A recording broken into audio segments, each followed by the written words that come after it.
Исәм Алмаз, ниһаят син дә бездә кунакта. Сәлам Зоя.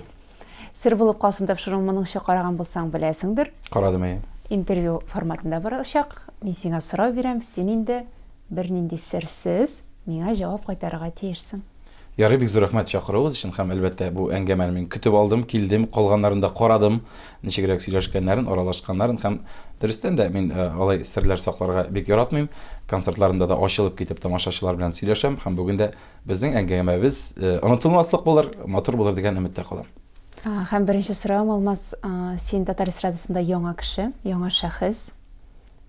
Син кем? Юморчымы, юмор сөйләүчеме, алып баручымы, җырчымы? Көтелгән сорау һәм бик күпләрдән бирелгән сорау. Бу дөресен генә әйткәндә, шуңа күрә мин аңа да җавап бирергә әзермен. Татар эстрадасында концертлар белән чыккан яңа кеше мин, артист. Һәм ләкин Татар эстрадасында мин яңа кеше түгел барыбер дә. Мин алып баручы булып инде 10 елга якын эшләгән кеше, бик күп артистларның, бик күп җырчыларның концертларында рәхәтләнеп үземнең хезмәтемне куйдым һәм үземә тәҗрибә тупладым. Дип шулай итү дөресрәк булыр. Аны бик күпләр әйтәләр. Хәтта менә Алмаз йөрде дә, нәрсәнең әйбәт, нәрсәнең начар икәнлеген белеп алып, яхшы әйберләрне генә туплады, җырчыларны шуны чыгып сөйләп йөри бүгенге көндә дип, алай дип әйтүчеләр дә бар. Кешене кабатларга яратмасам да, әз генә булса да дөрестән дә тәҗрибә алдым. Ләкин бүгенге көндә үземне артист дип кенә тәкъдим итәсем килә һәм просто кеше. Менә гади генә бер кеше буларак мин чыгып тамашачыларга үземнең күңелемне ачам.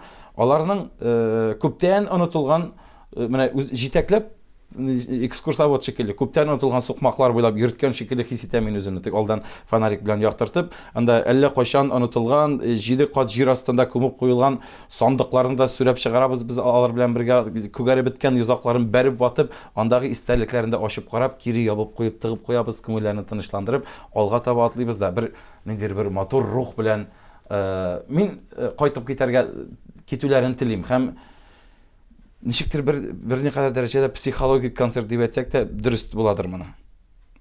Мин әйткәннәр дә бар. Авылга син концерт дигән сүз юк синең афишында, экстрасенс киләм әллә авылга дип шундый сүзләр чыкканы дип әйткәннәр булды. Мин төгәл генә әйтә алмыйм. Мин Алмаз Мирзаянов. Алмаз инде. Шулай да синең концертың башка артистлардан нәрсә белән аерылып тора? Мин сразу әйтеп куям, тамашачылар алдында гафу үтенәм.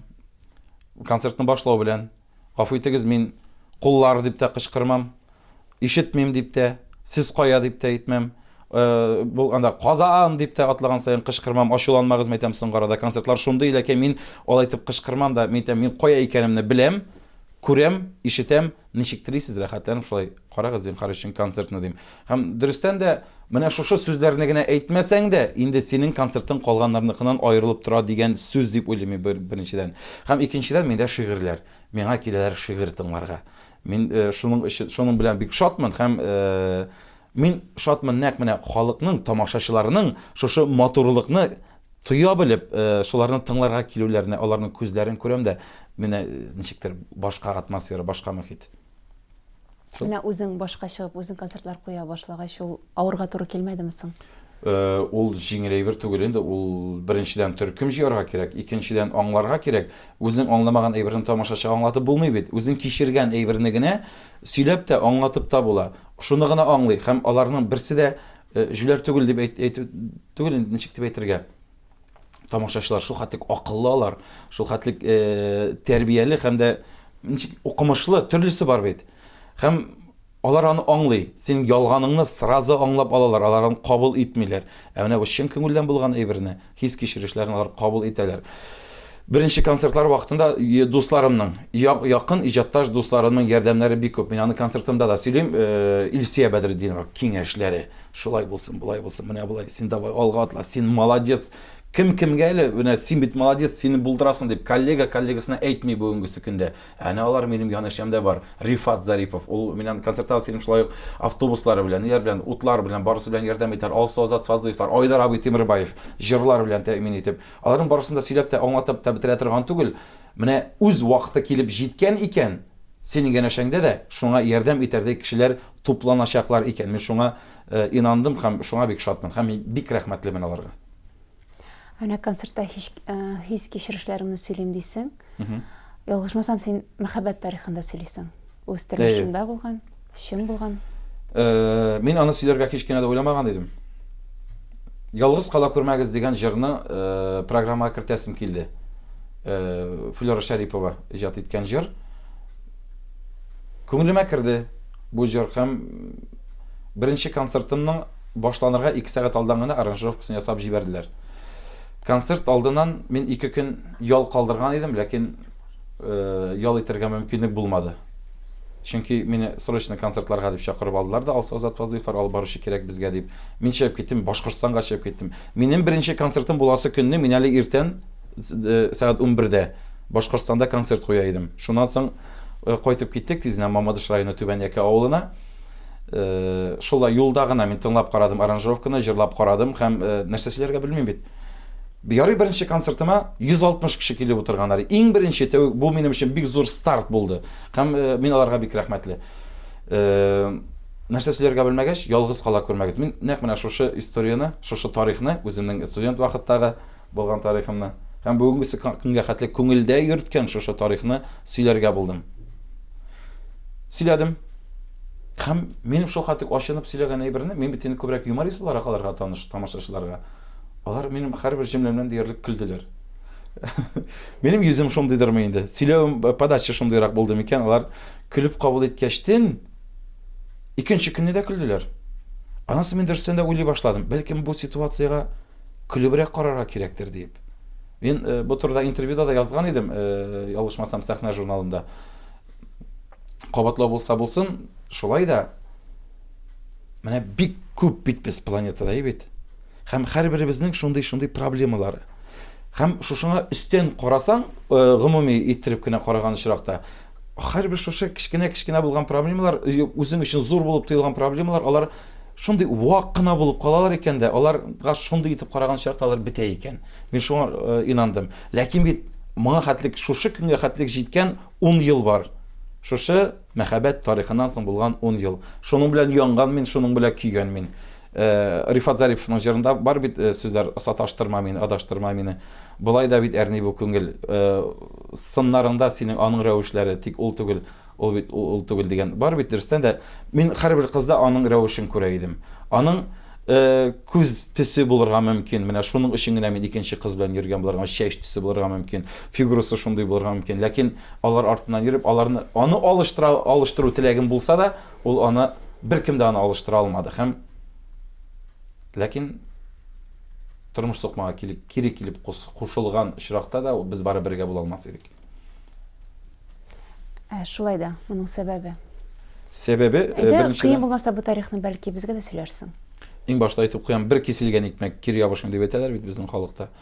Мин бүген генә бу ситуацияны, бу хәлне шулай тыныч итеп сөйли алам. Башта авыррак иде. Бу зарланы да түгел, бу моң зар да түгел. Бу ситуацияны инде мин бу хәлне бик күп концертларда сөйлим, кабат сөйләп утыру кирәктер. Юктыр, ләкин аңлау өчен, күрмәгән, белмәгән тамашачылар өчен син үзең дә карыйсыңдыр инде моны. Шулай да сөйлим, ачуланма, ярыймы? Репетиция булыр. Лениногорск шәһәрендә музыкаль училищеда укыганда 3нче курска җиткәч кенә шуңа 2 ел рәттән янымда яраткан кешем йөргәнлеген аңлап алдым. Җаваплы мәхәббәт булып чыкты. Бергә очрашып матур гына йөрдек. Арага киргә теләүчеләр дә булды, булмады түгел. Сез тиң түгел дип, сезгә кирәк түгел ул, йөрмәгез. Мин кем белән генә йөри башласам да, миңа килеп әйтүчеләр, ул бөтен кешеләрдә бардыр инде шулай. Кара аның бит әтиәнисе шундый икән, кара аның менә шулай икән, булай икән. Сез аның белән йөрергә тиеш түгел дип. Бер кешеләр йөрми башлыйсыз икән. Әнә тегем белән йөреп кара, моның белән йөреп кара диләр дә йөри башлый. Яра, тагын кичиткә кирип киттем. Очрашып йөри башладык, өйләнешергә ниятләдек. Менә никтер тимерне кызуында сугарга кирәк булганга микән, мин кайтып әниләргә инде өйләнү турында сүз кузгаткан идем, онытып җибәргәнмен. Үземә 17 генә яшь булгандыгын, аңа да бит әле 16 генә яшь ул вакытта. Безгә рөхсәт булмады өйләнешергә. Берәр ел көтәрбез дидек, җәйгә каникулга ул Башкортстан Туймаз районына кайтып китте, мин Татарстанның Мөслим районына туган ягыма. Җәй буена барып йөреп булмады, инде дөрестән дә ничек бәлкем барырга кирәк тә булгандыр. Ләкин авылда күпме эш бар. Ничек инде 17 яшендә бөтен эшне калдырып, көтүләрен калдырып, сыерларын калдырып, пешәннәрен калдырып, кызлар янына чыгып барырга бит әле акча да юк, бер карасаң. Студент кеше бит мин. Минем атай белән авылдан да шәшәп китеп булмый. Барып йөреп булмады. Шәй вакыт үтеп китте. Килдем, чәчәкләрен тотып, аның янына тулай торакка килдем. Шушы чәчәкләрен күтәреп кайттым да кертмәде. Ачмады. Ишеген ачып карады, шапылдатып япты да, дальше шакып карадым, ачмады ишеген. Мин кайтып киттем. Кич белән бергә җырларга тиеш идек. Бер концертта ул үзенең бик моңсу җырын җырлады. Мин дә әйтәм. Сөйләшмәс. Ярар, әйтәм, Мирзаяновмы, син юкмы? Әйтәм, беренче курска күпме кызлар килгәндер әле, әйтәм. Мин менә шундый горурлык дигән әйбер бар, шул хәтлек начар әйбер ул бер карасаң. Шушы горурлык үзенекен итте дә, әйтәм, ярар, сөйләшмәсәң. Башка кызлар табырмын дидем дә, дөрестән дә мин дә чыгып җырладым әле анда. Сау бул һәм бәхетле бул дигән җыры бар, Айфараның. Шушыны чыгып да җырладым, и сөйләшмәдем мин дә. Бер концерт булды, әйме? Бу шәһәр көне. Зур шәһәр көне, шәһәр уртасында, зур сәхнәдә, Лениногорск шәһәрендә. Аннары барыбер күңелдә бит бу җырлавын җырладым, үземне алдадым, йөрәкне алдап булмый аны беренчектә. Һаман йөрәктә, һаман күңелдә һәм һаман янәшәмдә йөри. Мин битарафлыкны күрсәтергә тырышып йөрим, мин битараф, мин дәшмим. Мин Мирзаянов, мин бит әле гороскоп буенча да арыслан кеше. Шул хәтлек миңа юк дип әйтергә, мине ничек инде мине кызлар ташлый алырга тиеш ди. 2 метрлы шундый җегетне инде, менә уйлап карасаң. Шуңа бик ачуым килгән минем. Битарафлыкны күрсәтеп йөрсәм дә, белешеп йөрдем әкрененә, иптәш кызлар аркылы котыртып куйган бөтенесендә. Дәшмиләр, белмиләр, аңлатмыйлар, ни өчен сөйләшмәгәнен мин һаман да белмим бит әле. Ул вакытта мин квартирасында әйтеп торам, күрше авыл егете белән 2 бүлмәле квартираның бер бүлмәсендә мин, икенче бүлмәсендә шушы күрше авыл егетенең двоюродный килде таксида эшләргә дип. Һәм бер мәлне шундый сүз чыкты. Шушы таксист егет белән мине ташлаган кыз, мин яраткан кыз очрашып йөриләр икән дигән сүз чыкты. Ышанмаган идем. Берникадәр вакыт узгачтын, бөтен курс каршында шушы кыз балдак күтәреп күрсәтеп, теге егет миңа кияүгә чыгарга тәкъдим ясады. Мин ризалаштым дип әйткән. Бөтен курс кул чапканда мин дә чаптым рәхәтләнеп. Кушылып чаптым. Күрсәтәсем килмәде авыр булганлыгын. Һәм никахлары булды. Никахлары булгач, кая торганнарны аңлыйсыздыр инде. Күрше бүлмәдә яшәделәр, шушы квартирада. Матур гына түгел, алар бик тиз үпкәләшә, талашкан вакытларда булды. Шунда бер вакытны ул миңа әйткән. Ашынып, елап. Шунда гына аңладым мин, җәй буена килмәгәнгә күрә генә ул миңа үпкәләгән булган, үпкәсен мин дөрес аңламаганмын да, минем бит тарафлы аркасында ул юри шулай кияүгә чыкканлыгын аңладым. Алар озак яшәмәделәр. Һәм мин алгатамын турда сөйлисем килми, мин концертларда кай вакытны тамашачы бик җылы итеп кабул иткәндә ачылып бетеп сөйләп тә бетерәм бу тарихны. Менә монда сер булып калсын дип әйтәсем килми, бу сер түгел, бу ачык. Ләкин менә хәзер түгел. Сез бүген аның белән бергә була аласызмы? Юк. Мин алдан әйттем, бер киселгән икмәк кире ябышмый. Ул кирәкми. Ул нинди генә аның өчен бик нык сабыр һәм бик акыллы кеше булу кирәктер. Һәм теге вакыттагы ярату кирәктер, хәзергесе түгел. Хәзерге үкенеч кенә ул, хәзер ярату түгел бит. Әгез генә калган үкенеч. Ул вакытта өйләнешкән булсак, ничек булыр иде икән дигән уйлану гына бардыр. Барыбер ни өчен сабыр булырга дим, ни өчен акыллы булырга кирәк дип әйтәм. Нинди генә кичкенә генә үпкә килеп чыкса да, минем тарафтан әнә теге вакытта син шулай әйткән дигән сүзләр аңа бик авыр булып ятырга мөмкин. Ләкин аның тарафыннан да сүзләр булырга мөмкин. Кирәкми. Ул сине һаман ярата. Шулай дигәне бар. Күптән түгел генә әле. Интернетта. Без аңа сөйләшеп, аралашып утырдык. Мин аның белән очрашам. Безнең дуслар бер компаниядә без. Яңа елда без бергә каршы алдык бер компаниядә бу ел. Бу тин язмыш, ул тормыш, бәлким без нәкъ менә үзебез менә ачылып әйтәм инде, бөтен кеше өчен дә әйтәм түгел, безнең халык бик страдайтырга ярата бит. Страдайтның татарчасын белмим. Яратабыз бит инде, дөресен генә әйткәндә, менә инде ситуация килеп чыккач шуны күңел аркылы, бигрәк тә иҗат кешесендә була торгандыр ул. Күңел аркылы үткәргәчтен ижадка ниндидер яңа юл ачылган шикелле. Мин беләм бик күп композиторларның да, шагыйрьләрнең дә махсус шундыйрак халәткә керүләрен илһам килсен өчен. Мин үземне махсус керәм дип әйтмим, ләкин барыбер дә бераз гына Алмазның җүләрлеге, исәрлеге аркасында хыяллары кузгалып китсен өчен тормышта шундый ситуациялар кирәк. Ситуация килеп чыкмый икән, ясалма рәвештә ул ясалдырыла ничектер күңел белән. Бәлкем мин аңлап та бетермисездер. Тамашачылар бигрәк тә аңламаска мөмкиннәр. Бәлкем моның урыны инде күптән акалатлар янында дип уйлаучылар да булырга мөмкин. Ләкин бераз гына шундый булмыйча сәхнә тирәсендә йөреп булмыйдыр ул. Очрашып йөргән кызың бармы дип сораган. Әлегә аңлашылмый. Без күптән түгел генә бергә. Бер көнне шул хәтлек йөрибез без. Икенче көнне янәшә йөреп тә без сөйләшмәскә дә мөмкинбез. Минем өчен бик аңлашылмый торган хәләт һәм Сез бергә эшлисез. әйе. Бик еш күрешергә туры килә. Ул шундый хитрый бит, хәйләкәр. Хатын-кыз гына хәйләкәр. Ул башта минем янәшәмдә дус булып кына йөрде дә, бөтен минем мәхәббәтләремне, бөтен булган йөргән кызларны сораштырып, сөйләндереп чыкты да, бит хәзер бина хәзер без бергә дип әйтергә була. Минем бер айдан артык очрашып йөргәнем юк иде. Юк та әле хәзерге моментка кадәр. Шуңа күрә бер ай тулгандарак без суынабыз да, анасын берникадәр вакыттан кирдән башлана.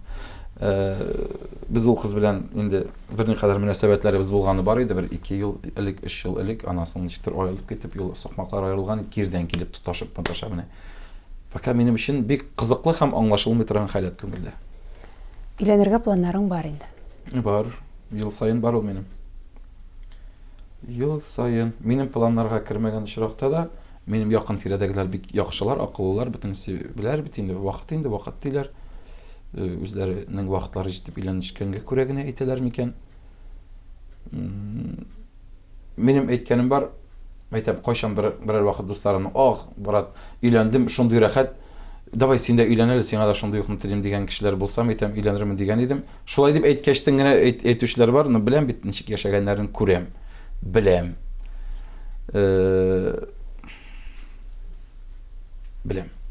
Димәк, бүгенге көнгә кадәр синең өчен идеаль гаилә юк. Юк. Бер генә дә. Ул була алмыйдыр да. Идеаль булса кызык та булмый бит. Бер карасаң шулай бит инде. Ләкин аны күрсәтмичә дә эшләргә була. Идеаль булмаган җирләрдә. Бәлки син күп күрәсеңдер. Күренеп торган әйберне күрәсең инде. Синең өчен идеаль гаилә нинди? Идеаль гаилә. Минем өчен булган бит. Син ничек беләр идең? Ничек күз алдына китерәсең үзеңне? Мин хәзер үземнекен генә әйтсәм, ул бик эгоистларча килеп чыгар иде бәлкем. Мине аңлый торган булсын дип. Чөнки минем характерым бердә мен әйткәннәр, син бердә фәрештә түгел икәнсең, син экранда гына шулай матур итеп сөйләсең дип. Мин усал, явыз түгел, усаллык бар. Мин таләпчән, дөрестән дә. Ләкин мин үзем шул ук вакытта тыңлаучан да, ләкин менә подход кирәк инде барыбер, ниндидер бер өйрәтмәскә инде. Менә мине өйрәтмәсә, үзеге тыныч кына шунда матур гына йөрсә, ашарга пешерсә, мин үзем дә бик әйбәт пешерәм, Аллага шөкер. Хәзер әйтәр бит инде, киемнәрне юарга, ашарга пешерергә, өйне җыештырырга дип. Аның өчен бик зур авырлык та түгел бит, дөресен генә әйткәндә, өй җыештыру бар инде ярар. Киемнәрне тыктың куйдың җуыла, ашарга пешерүне дә җайлы гына, бөтен әйбер бар. Аллага шөкер, шундый бөтен нәрсә булган заманда яшәйбез бит инде. Нәрсә кирәк? Идеаль гаилә булсын өчен. Бер-береңне ярату кирәк, хөрмәт кирәк һәм дөрестән дә аңлап һәм зур сабырлык кирәк гаиләгә һәм балалар кирәк. Сәламәт балалар. Шул миңа зур йортта кирәк түгел. Мин күргәнем бар, зур йортларда тынычлык тулы зур йортларны. Лучше кичкенә генә, уңайлы гына йорт булсын, ләкин балалар шау-шуыннан шырылдап торсын, дуслар янында янәшәдә булсын, һәм әти-әниләр белән шау-гөр килеп туганнар белән шул кичкенә генә йортта булсаң, тегесенең кадере юганы барыбер анда иштингә дә тормый, монда кичкенә йорт янында. Яшәп караган юк дип әйтим, яшәп караганым бар, минем гражданский браклар булганы булды. Лар дип сөйләмәйк инде. Булды. Бер айдан артык. Менә соңгы турында гына әйтәм әле. Юк, мин гражданский бракта да бер айдан артык яшәдем дип әйтмим. Минем шул озакка җитмәде ул. Ләкин минем әле тырнак ясыйсым бар, чәчим ясалмаган, бу әйберем бия син эшкә алып барасыңмы, эштән алып кайтырга онытма дип, пишмакта бизәнеп утырган хатын миңа кирәк булмады. Бәлки мин ул вакытта үземдә теге слабыйрак булганмындыр, аңа карата мин яраттым анда шул хәтлек һәм үзем ашарга пешереп, идән җавап бирдем мин анда, эшкә алып барайдым, эштән алып кайтайм, ака машинасында йөргән вакытта да. Ул бизәнеп утырды. Анарсың ниндидер нәрсәләр китереп типте бит алмазның башына. Сиңа кирәкмәсен, мин үзгәртергә тырышып, кешене үзгәртеп булмый икән беренчектә. Кешегә яраклашып кына була икән барыбер дә. Ул кыз белән аерылыштык. Ул анасын әле артыннан да йөрде. Мин авырлы икән дип. Мин ярым итәм, тап балаңны дидем. Тап, өйләнешербез, ләкин сразу аерылышабыз дип әйттем. Но мин балаңны карага ярдәм итермен. Мин беләм авырлы түгел икән. Беләм дип түгел инде ышаныч. Но мин инде яшерен батырын түгел, кызлар тарафыннан куелган бозымларны бер генә тапкыр салдырмадым. Чыгарттырмадым. Андай берләргә ышанмый идем, ышанырга мәҗбүр булдым, чөнки күз каршымда үзеңнән ниндидер кан чыкканын күрәсең икән, үзеңнең бозымнар бар бит инде. Кызларның Ал нәрсәдә чагылды? Менә башыңны, күзеңне тындырып 400 км чаба башлыйсың икән янына, бөтен эшеңне калдырып. Бәлки мәхәббәттер. Мәхәббәт була алмый алай. Юк. Бер процедурага бардым, хиджама дип аталган. Анда бик яхшы итеп эшкереп, дугалар укып ясаганнан соң икенче көнгә үк минем аның янына барасы килмей башлады. Менә уйлаганда ук ничектер. Сәерсендем. Соңыннан миңа бик авыр булды. Мин 2 атна буе минем күземнән яшь акты. Менә туйга барам, туйга барып эшли башлыйм, шатланам, куанам. Эшлим мин, ләкин минем күздән яшь ага. Менә тик торганнан 2 метрлы мужиктан күздән яшь ага. Кайтам, минем янымда һәрвакыт кеше булу кирәк. Мин ашамадым, мин 2 атна эчендә 6 килограмм төште. Минем бер нәрсә ашап булмый, минем дуслар мәҗбүриләп, менә ул вакытта янәшәдә булган дусларга мин бик рәхмәтле. Минем өчен аша инде зинкар өчен дип утырган дусларым булды. Су эчәм, су, алкоголь янга да мөрәҗәгать итеп карадым, алкоголь белән дә мине ала алмый алкоголь, мине шундый ягым бар минем. Мин эчүдән дә эчмәдән миңа бернинди файда да юк. Алкоголь эчеп карадым, юк, мине ал тынычланып булмый. Тынычланам дип уйлыйсың бит инде үзеңчә.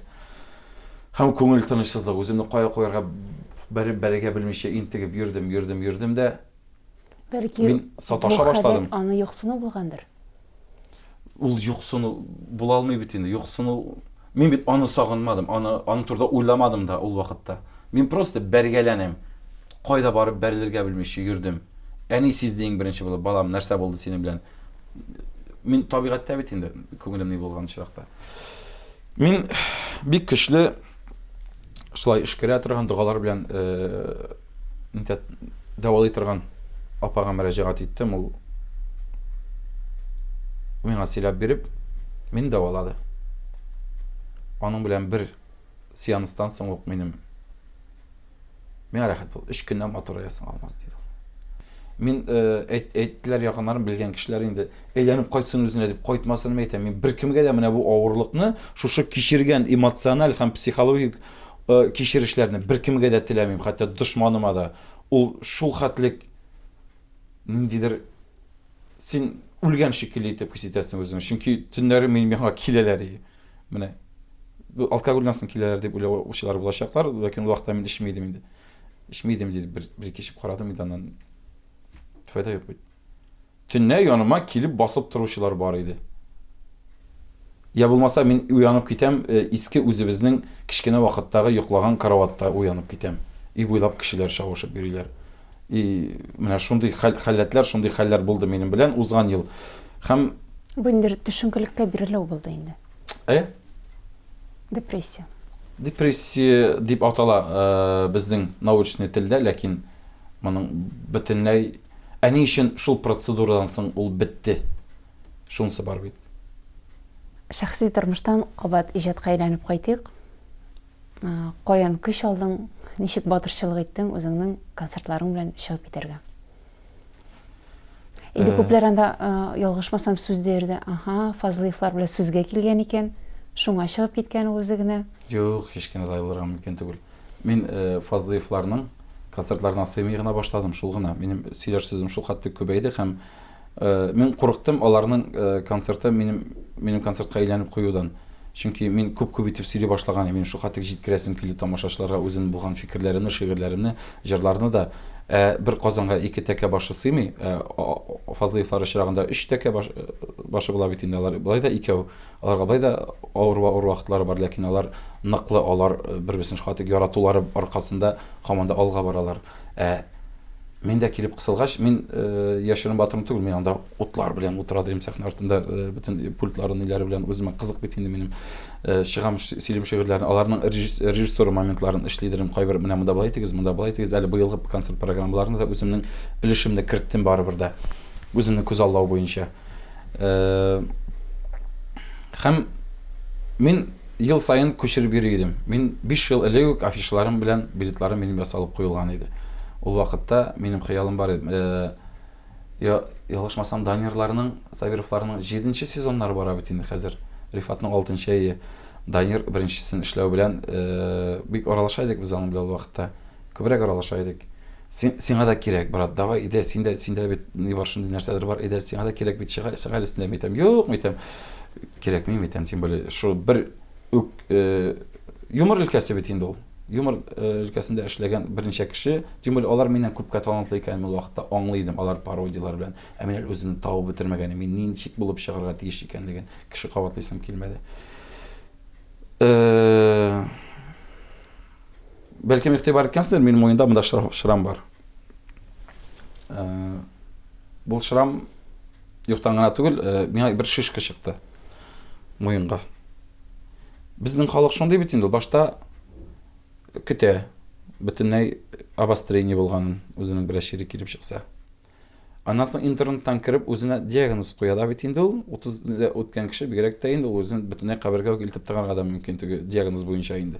Мин дә кешедән калышмыйча бу шишка зурайды бер көнне һәм интернетка кирдем дә бөтен симптомнары буенча Алла сакласын, мин дә үземнең симптомнары буенча интернетта укыган буенча анда опухольнең беренче стадиясе, анда ничәнче стадия, теге иң башланып килгән опухоль форматы иде. Мин төн чыкканчы мин нишләргә белмәдем. Ул атала лимфогранулематоз дип ялгышмасам, мин аны хәтта хәтерлим диагнозында. Менә лимфа узеллар янында урнашкан шундый төер һәм аның калган симптомнары да бөтенесе дә минем белән миңа туры килә иде. Мин төн чыкканчы уйладым, мин үлүдән курыкмадым. Мин карамайтам, минем булса, вдруг мәйтәм, больницага бармаган бит әле. На самом деле шулай булса алмаз мәйтәм. Нәрсәләр эшләйсең барсың әле? Эшләп калмаган, нинди уйларың, эшләрең бар синең? Мәйтәм, хыялга ашыра сәйберләрең бар бит. Һәм пункт буенча мәйтәм, примерно үзем әйтәм, 4 елы дип калгандыр инде дип уйлыйм инде. Мәйтәм, соңгы елларында әле нәрсә эшләп булмас. Менә бу иң беренче 2 елында мәйтәм, төзим мәйтәм. Хыялландыңмы концерт куярга? Эшләп чык, хыялыңны чынга ашыр. Клип төшерергә, җыр яздырырга һәм калганнары да бар иде, ләкин бу пунктлар арасында минем гаилә кыру юк иде. Нигә икәнен белмим. Но ничек кешене ятим итеп китеп барасы, мин бит инде полный драма, минем эшемдә полный уйный, һәм мин үземә 4 еллык план төзим. Ул дөрес әйбер түгел, кирәк әйбер түгел ансы. Ләкин менә иң беренче уйлаган уй, нәрсә эшләп калырга кирәк? Ис калдырып китәргә кирәк бу тормыштан дигән уй минем иртәнгә хәтлек булмады һәм мин шынлап, ныклап үземә көч алдым. Нәкъ менә шушы ситуациядә. Мин бардым икенче көнне больницага. Мин кирдем врач янына. Күрсәттем минем, әйтәм, минем күпме яшәргә калган, әйтәм, бу опухольме нәрсәме бу дигәч минем акырып көлделәр иң беренче чиратта. Обычный липома, атерома гына бит бу синең давай кисәбез дә атабыз гына дисәләр дә, бу ситуация минем башымда калды. Бит шулай булырга мөмкин. Шулай бит. Любой кеше белән булырга мөмкин шундый ситуация, Алла сакласын. Андый ситуациялар бар да, бәлкем диагнозың шундый булган чиратта аны турында уйламыйсыңдыр да, ләкин мин иң беренче чиратта иҗат турында уйладым. Һәм дөрестән дә мин бу хыялымны чынга ашыру өчен барысын да эшләдем. Әле бүгін үскенде дә удалить ителгән яра янында икенче тагын берәү килеп чыкты, бер атналык кенә, мин белмим аның нәрсә икән, тагын больницага барасым бар. Менә дөрестән дә шушы ситуация, менә бу булган хәл миңа өчен бик зур ничек дип әйтим, этәргеч булды һәм мин үземнең концертларымны куярга кирәк икән дигән, ашыкмыйча куярга кирәк икән. Берәр вакыт дөрестән дә шундый ситуация килеп чыкса, мин бик нык үкенәчәкмен икән дигән ой булды. Шул. Ни өчен сиңа инде кушымчасы яры бери? Инстаграмда да алмаз инде. Бик еш бирелә торган сорауларның берсе, мин үзем дә хәтерләмим, әле каяңна килеп чыкты, алмаз инде. Менә теге кем соң син дигәч әйтелгән сүз булды микән? Алмаз инде. Инде. Аның менә шуның аркасында гына менә булай булды дигән сүзе юк. Алмаз инде. Менә. Битте. Алмаз әле күптән түгел синең белән булган ситуация. Сине клуб мөдире вакыт дип әйткән. Һәм синең реакцияң ничек булды? Менә әлбәттә журналистлар күпертеп язып чыктылар. Менә синең үзеңнән ишетәс килгән бу фикерне, аңа булган җавабың. Бер ике атналык кенә булган хәл бит әле монсы да.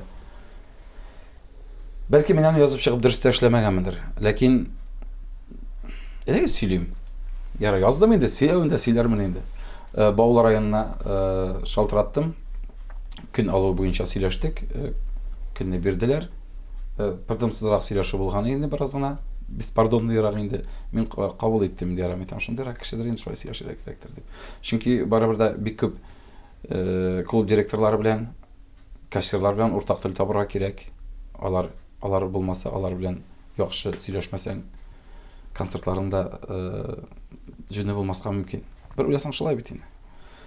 Мин күбесе белән чын күңелдән аралаша идем, нәкъ менә Баулы белән җүнләп аралашып булмады. Миңа көнне күчерергә кирәк иде. Баулы районында көнне күчерергә. Күчерергә көн таба алмадык. Чөнки монда съемкалар килеп чыккан аркасында мин ул көнне бара алмый идем. Мәйтәмәдәге көзгә күчерик дим. Мине ноябрьгә хәтта инде тулган инде, син нәрсәмдә сузып бирисең, әйдә, витамин администратор белән эшләрем дә, администратор китереп мәйтәм афишаларны. Мәйтәм әле таба алмыйм әле администратор. Ничеген таба алмыйсың? Менә шундый Баулы кызы бар безнең дигәндә. Мәйтәм мин аны белмим. Син яктан бик зур упущение булды, мин әйтәйди. Телефоннан сөйләшәбез без Лейла Махмутовна белән. Хотя ул синең шу вакыт-яклар белән эшләп тә тормас иде инде ди. Мәйтәм, в смысле дим инде тиңә. Юк, ул Ришатлар темалар белән генә эшләгән кеше бит ди. Мин сүзсез калдым һәм алга таба минем бит телем алданрак йөри, ләкин бу вакытта акыл бераз туктап калды да, туктатып калдырды да, мин сау булыгыз дидем дә турып кына куйдым. Мин моның турында язарга булдым Instagram шилтәрендә, чөнки аккаунтта мин анда үземнең күп хис кичерешләрем белән бүлешәм, минем әйткәнне кабул итүчеләр бар. Кай вакыт мине бу ситуациядән дөрес итеп чыгу өчен киңәшләр бирүчеләр дә бик күп. Мәйтәм мин генә аңламадым микән әллә дип. Мин үземне бик ире дип әйтәсем килми, Фирдүсләр янында, Ришатлар янында. Алар дөрестән дә алар зур артистлар, бик зур тырышлык куеп эшләгән чын шәхесләр. Аңлыйм. Ләкин клуб мөдиренең, Баулы районының клуб мөдиренең мине белмәгән килеш, минем турда шундый фикер әйтүе, үземә әйтүе бит әле ул теге, уланы уйламыйчарак эшләгәндә аңлыйм, ләкин уйлап эшләми торган кеше анда эшләргә тиеш түгел дип уйлыйм мин барыбер дә. Ул әйтәм, соңыннан бу ситуациядә бик күп комментарийлар яздылар, бик ямьсез сүзләр дә язылганга күрә, мин комментарийларны ябып куйдым. Миңа шалтырата Вилюсманов. Вилюсманов ул бит инде Баулы районыннан шулай, нинди ситуация килеп чыкканда, миңа бераздан неприятно, әйдәгез болай зурга җибәрмәгез инде, бәлкем аңлашылмаучанлык кынадыр, син әле башлап кына килгән вакытың дип әйтә инде. Алар бит между собой сөйләшәләр инде, клуб директорлары, ниләре, сиңа башы тегендә барасы, монда барасы, каршылык килмәсен үзеңә дип әйтте. Ләкин мин ничек инде үземә ниндидер каршылык килмәсен дип әйтеп, минем исемгә, минем фамилиягә әйтелгән, адреска әйтелгән сүзләр мин аны кабул итә алмадым, вак-төяк дигән сүзне. Һәм Вилюсманов белән аңлаштык, аңа бик зур рәхмәт шалтырату өчен. Мин шалтыратам үзенә. Лейла Махмутовна әйтәм, сөйләшә сүзләрегез булса әйтәм, әйдәгез сөйләшик. Әйтәм, сезнең возмущениене аңладым. Аңлашырга тырышам. Юк, аңлашып булмый. Мин сиңа андый сүз әйтмәдем ди. Әйтәм, кемгә әйттегез? Мен администраторга әйттем бит аны ди, вакыт ди. Әйтәм, администраторга әйтүдә дөрес әйбер түгел бит инде. Yok, ben аңа әйтмәдем ди. Һәм мин аны гаепләмим дә. Мәйтәм, Ләйлә Мәхмүтовна.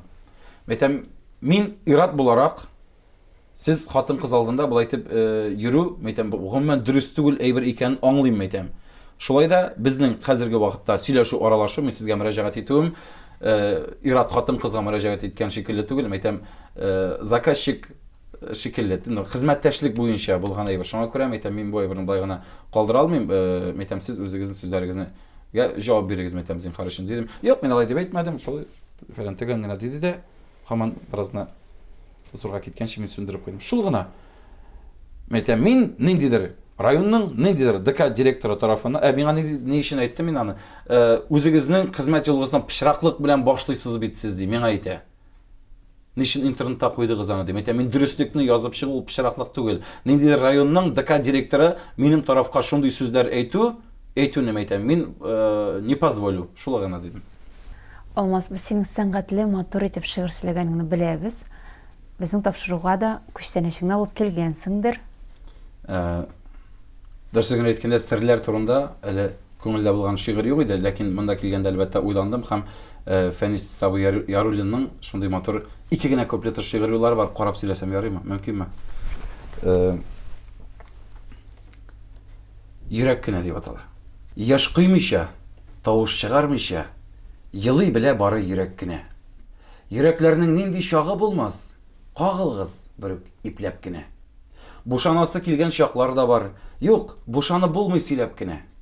Ни салсаң да, тамчысын да түкми, сыйдырадыр бары йөрәк кенә. Бу тормышта үкенечләр калмасын иде. Һәм дөрестән дә үзебезнең максатларыбызга ирешеп, хыялларга хыянәт итмичә алга таба барырга насыйп булса иде һәммәбезгә дә. Амин, Алмаз, шулай булсын. Һәм тагы да без синең белән студиядә очрашып, тагы да озак-озак әңгәмә корырбыз дип ышанып калам. Рәхмәт килгәнең өчен. Бик зур рәхмәт.